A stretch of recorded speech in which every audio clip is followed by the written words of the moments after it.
የቀን ጨለማ ዘመኔ የኔ ውድ ደህና ነህ? እንዴት ነህ? አለክ? እንኳን ደህና መጣክ።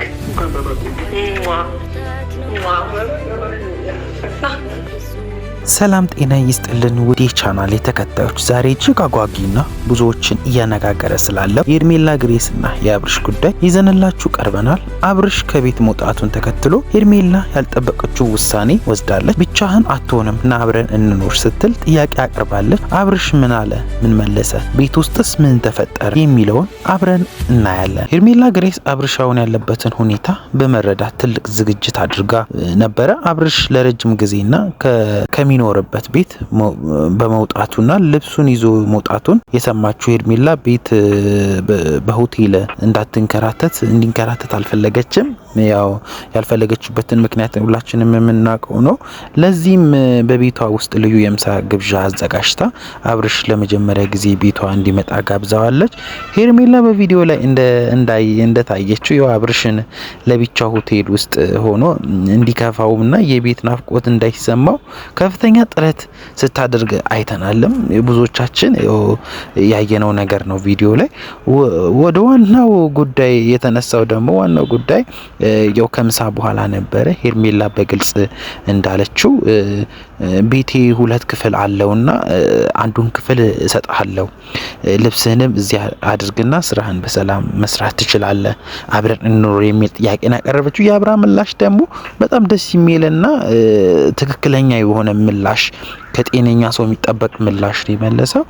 ያው ያለው ነገር ቢኖር ያው ጥያቄውን መቀበሉን በፈገግታ ቢሆንም ምላሹ ግን በጣም አስከፊ ነበረ። ለሷ በጣም ከባድ ነበረ።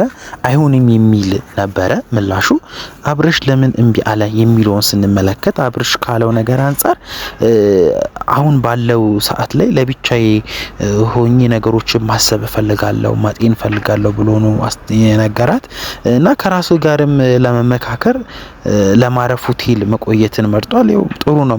ራሱንም ወደ ኋላ ዞሮ ማየቱም ሁሉ ነገር መረዳቱም ጥሩ ነው ብለን እናስባለን። በሁለቱ መካከል የነበረው ጭቅጭቅ ደግሞ በሄርሜላ ብቻህን ትጎዳለህ የሚል ነበረ። ቢያንስ ውሃ የሚያቀብልክ ሰው ያስፈልጋል እያለች ብትለምነውም አብርሽ ግን ዛሬ በጣም የሚገርም ምላሽ ነው የሰጣት። በቃ ዝምታውን ሰበረ ማለት እንችላለን። እውነት እስከ ዛሬ እንደዚህ ተናግሯትም አያውቅም።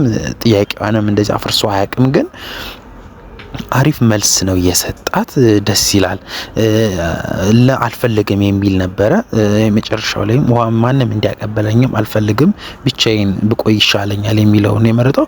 እሷ እሺ የተከራየበትን ሆቴል አካባቢውን ንገረኝና እዛ አካባቢ ቤት ልከራይ የሚል ጥያቄ ማቅርባለች።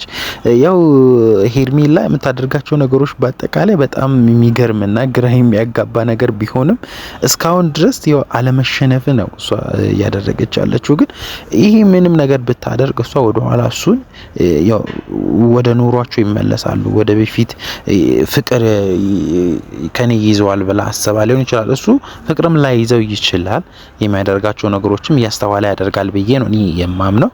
እናንተስ ምን ትላላችሁ? ውድ ተመልካቾቻችን ሄርሜላ ለአብርሽ ያሳየችው ምን የማይመች ነገር አለ? አሁን ሆቴል ላይ ሩም ሆነ አለቅ። ሌላ ምን ልዩነት አለው? የፈለከውን ነገር በለኝና እኔ ማድረግ ያቅታኝ። እስቲ የተመቸህን ነገር ሆቴል ላይ ማድረግ የምትፈልገውን ነገር፣ የሆቴል ምግብ የሚሆን ምን በቃ ሁሉንም ነገር ማለት ነው። ብቸኝነት የምትለው ደግሞ በዛ ልክ እኔ አልገባህም ከፈለክ ማለት ነው። ግን ደግሞ ቢያንስ እኔ ጋር እረፍት አድርግ። አሳቢነት እንዴት አይታችሁታል? እናንተም እስቲ አስተያየታችሁን አስቀምጡ። አብርሽስ የሄርሜላ ጥያቄ ውድቅ ማድረጉ ትክክል ነው ትክክል አይደለም የሚለውን ለኔ ያለው ነገር ትክክል ነው ብዬ ነው የሚይዘው። እና አጠገብ ሆቴል እከራያለሁ ማለቷስ ፍቅር ነው ወይንስ ሌላ ያሰበችው እቅድ አለ? ሀሳባችሁን እናንተም በኮሜንት መስጫው ላይ አስፍሩልን። ለቪዲዮ ላይክ ማድረጋችሁ እንዳይረሳ። ለቻናላችን አዲስ ከሆናችሁ ሰብስክራይብ ማድረግ ቤተሰብ ሁኑ። በቀጣይ ቪዲዮ እስከምንገናኝ ቻው፣ ደህና ቆዩልን።